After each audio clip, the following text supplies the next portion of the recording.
The next revolution that might happen or rebellion, don't be surprised if the people who do it were influenced by your words.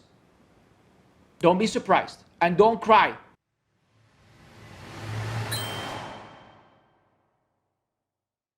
Ahl Sunnah wal Jama'ah, they have far-sightedness.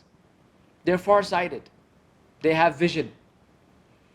لأن المخالفات في هذه الأمور معصية لله ورسوله, because violations in this regard is actually disobedience to Allah and His Messenger. وتجر إلى فتن عظيمة, and it leads to major trials. فما الذي فتح باب الفتن والقتال بين المسلمين والاختلاف في الآراء إلى الخروج على الأئمة? What has opened the door of trials and tribulations and the infighting among the Muslims and the difference of opinion, except when rebelling against the leaders? What has opened that door?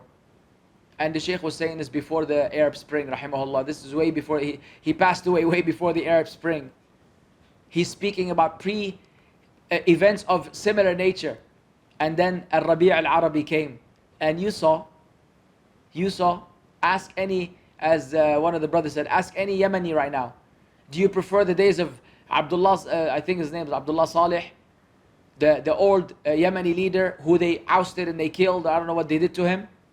Or do you prefer Yemen now? They will beg that his days are back.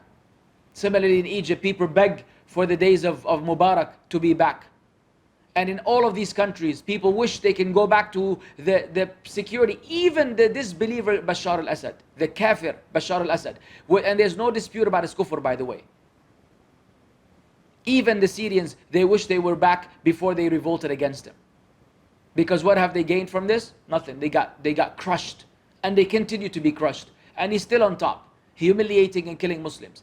Even though he's a disbeliever, and even though it's permissible to go against him, but if you don't have the means and the power and the strength, you sit down and you relax until Allah Azza wa Jal brings about victory. And that happens when you go back to the deen of Allah, which we're not doing. So that's why from the conditions that even if he's a disbeliever and you want to revolt against him, there has to be qudra. There has to be ability. There has to be istita'a. You have to be able to do something about it. بوجود القوة والنفوذ. أما العشوائية, all this, yalla, we'll do it, we rely upon Allah. La habibi. That is not relying upon Allah. Who brought this to the Muslims and caused these mass killings and this harm? These countries have no security. It's this idea. It's this rhetoric of Daniel and his posse and those people. They sit behind a keyboard, behind a monitor, all day, yapping like ducks. And they feed the, wallahi, I have screenshots. When I do the refutation of Daniel, you see the screenshots of what people say. The people that are influenced by their rhetoric and ideology, read their comments. Some Hizb ut-Tahrir bringing back the Khilafah mentality. At any cost, with any means necessary, including engaging in violence, including causing a corruption among the Muslims. They don't fear Allah. He's going to tell you, I got nothing to do with it, this is their individual opinions. Yeah, you're feeding into their emotionalism.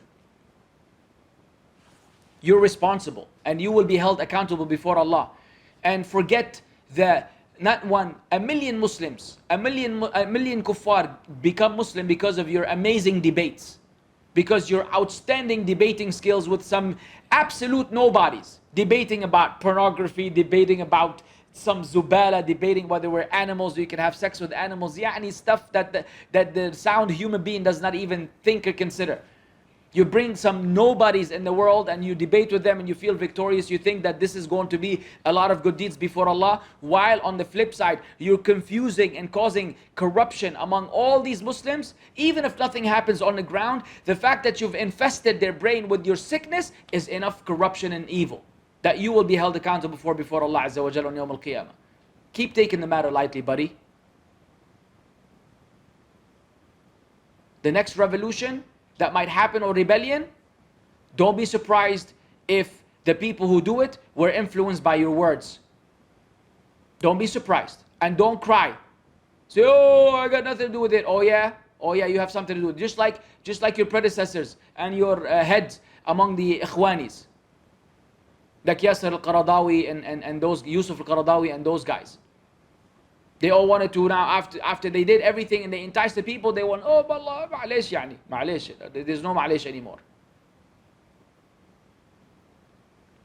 The matter is serious, huh? All these people, because of going against the rulers. And guess what? One of the few countries in the world where this is not an issue is the Kingdom of Saudi Arabia. And it's bothering them like crazy. It's bothering them that we have peace and security. It's bothering them that things are people are living a peaceful life.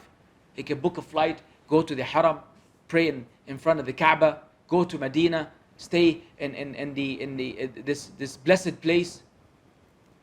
They want it to be like Yemen, bombs dropping and people fighting and people picking up arms and going against the leaders, so that the Muslim country here will become like the rest of the Muslim world. Then they will be happy and satisfied.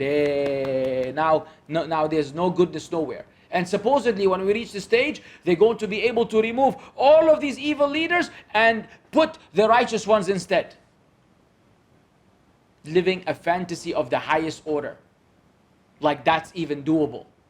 Like the Muslims won't complain. Who are you going to put? Deobandi? Are you going to put a Deobandi Tablighi? You think the Salafis are going to be like, mashallah, the Deobandi Amir? Oh, you're going to put a Salafi Amir, so the Deobandi is going to say, what? You're bringing this corrupt Mujassim? Who are you going to put? Which madhab are you going to follow? You're clueless, you're clueless, and your followers are more clueless than you are. You have no idea what you're talking about 80% of the time. But you have a wicked tongue with some nasty, vile language. That's your da'wah. Yeah, before you go to sleep, keep thinking that you're doing a great job for the ummah. Keep fooling yourself and fooling your followers. Allah yahdeek. Allah yahdeek wa yahdi jami' al-Muslimin.